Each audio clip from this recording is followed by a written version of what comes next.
आदरणीय भक्तों, संत जनों, श्रद्धालुओं, माताओं, बहनों, बुजुर्गों व सभी संगीत साथियों को हरिहर।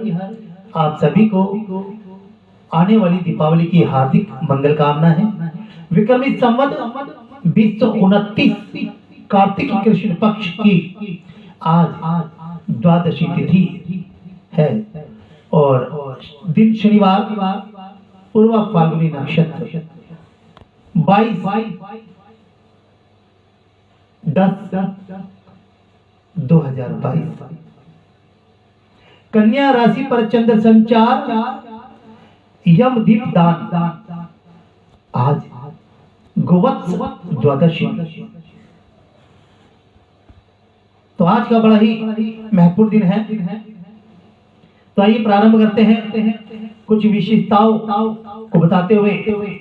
और आज जो दीपावली प्रारंभ है धनतेरस के रूप में, उनके विषय में भी थोड़ी सी कथा आपको अवगत कराएंगे। तो प्रारंभ करते हैं। कोई गलती हो जाए शब्दों में तो क्षमा चाहते हैं। बोलो हरिहर महाराज की जय, सदगुरुदेव भगवान की जय, ठाकुर श्री हरिहर बिहारी लालजू महाराज की जय। जय जय श्री राधे।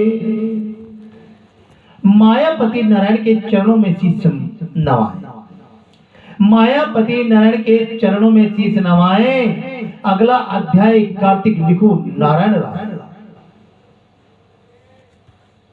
दिन हमारा 12वां है और अध्याय भी हमारा कम है। राजा पृथु ने कहा कि हे देवऋषि, आपको नमस्कार है।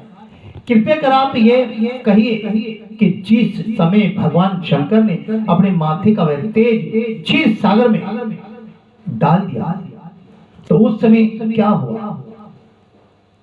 प्रश्न किया है। नारद जी ने कहा, हे राजन, जब भगवान शंकर ने अपना वह तेज क्षीर सागर में डाल दिया तो उस समय वह शीघ्र ही बालक होकर गंगा सागर के संगम पर बैठकर संसार को भय देने वाला रुदन करने लगा। उसके रुदन से समस्त संसार व्याकुल हो गया। लोकपालों के मन में भी व्याकुलता हुई और चराचर चलायमान हो गया। शंकर सुवन के रुदन से ब्रह्मांड व्याकुल हो गए। समस्त देवता, ऋषि मुनि और व्याकुल होकर लोक पिता महर्षि ब्रह्मा जी के पास उनकी शरण में गए। सबने मिलकर श्री ब्रह्मा जी को प्रणाम किया और स्तुति की। फिर कहा, हे पितामह, ये तो बड़ा भयंकर समय उपस्थित हुआ है। महायोगी, इसका नाश कीजिए। तब देवताओं की ऐसी बात सुनकर श्री ब्रह्मा जी सत्यलोक से उतरकर उस बालक को देखने के लिए समुद्र तट पर गए और समुद्र ने ब्रह्मा जी को आता देख प्रणाम किया और बालक को उठाकर उनकी गोद में दे दिया। तब विस्मित होकर ब्रह्मा जी ने पूछा कि हे सागर, तुम शीघ्र ही कहो, ये बालक किसका है? समुद्र ने विनम्र शब्दों में कहा, प्रभु, ये तो मैं नहीं जानता, किंतु मुझे इतना अवश्य ज्ञात है कि संसार सागर में गंगा सागर के संगम पर प्रकट हुआ है। अतः हे जगत गुरु, आप इस बालक का जात कर्म कीजिए, आदि संस्कार कीजिए, इसका जातक फल बताइए। नारद जी कहते हैं कि इधर तो सागर ब्रह्मा जी के गले में हाथ डालकर बार बार उनका आकर्षण कर रहा था। फिर तो उसने ब्रह्मा जी के गला इतनी जोर से पकड़ा कि उससे पीड़ित हो ब्रह्मा जी के नेत्रों से आंसू टपक गए। किसी प्रकार से ब्रह्मा जी ने अपने दोनों हाथों से जोर लगाकर अपना गला छुड़ाया और सागर से कहा, हे सागर, सुनो, मैं तुम्हारे पुत्र का जातक फल बताता। मेरे नेत्रों से जो ये जल निकला है, इस कारण इसका नाम जलंधर होगा। यहाँ से कथा में एक नया रूप बनता है।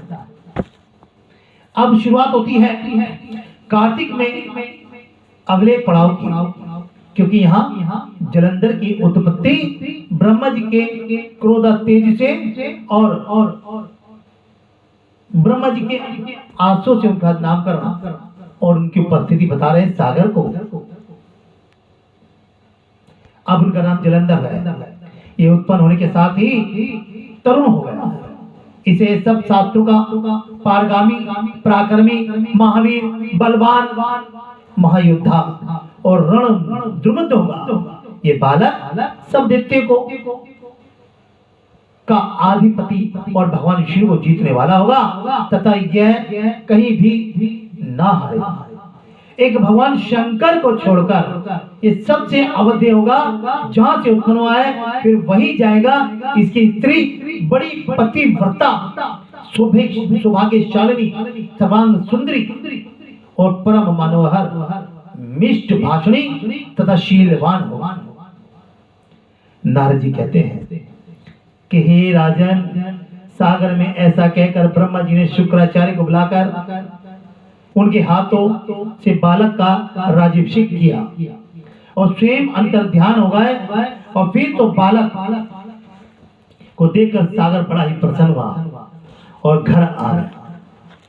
कितने ही उपाय से उसका पालन कर उसको पुष्ट किया। फिर काल ने भी नामक असुर को बुलाकर उसका वृंदा नाम की कन्या से सविधि विवाह करवा दिया।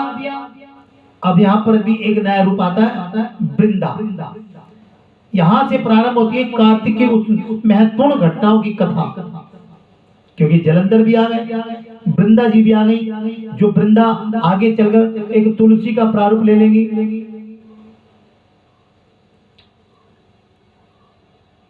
श्री शुक्राचार्य के प्रभाव से स्त्री सहित जलंधर दैत्य पर राज्य करने लगा।